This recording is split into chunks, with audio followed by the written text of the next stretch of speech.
Welcome to our channel. Today we how to create a Google My Business profile with Google Easy tutorial step by step clearly.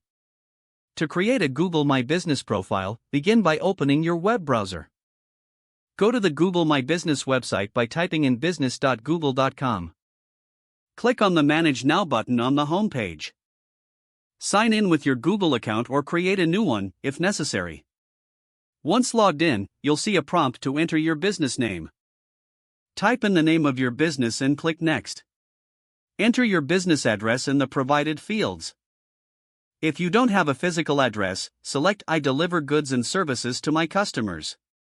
Indicate the areas you serve, if applicable. After selecting a category, click on Next. You will then be prompted to add a phone number and website URL. Enter your business phone number and website, if you have one. Click Next to proceed. Now, you'll have the option to set up a business profile. Click Finish to confirm your information. You may be asked to verify your business through a postcard, phone call, or email. Follow the instructions for your chosen verification method. Once verified, you can add your business hours and additional information. Upload high-quality images showcasing your products or services.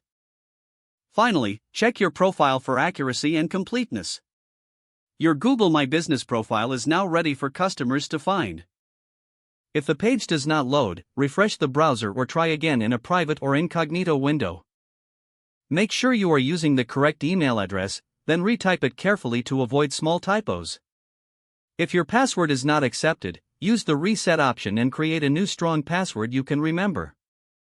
Check your spam folder for verification or security emails, then complete any requested confirmation steps.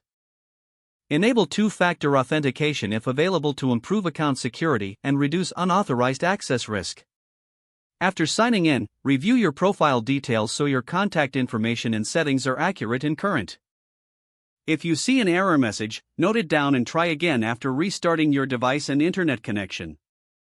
Log out when you finish, especially on shared devices, to keep your account and payment information secure. If the page does not load, refresh the browser or try again in a private or incognito window. Make sure you are using the correct email address, then retype it carefully to avoid small typos. Don't forget to like this video and subscribe to our channel for more step-by-step tech guides.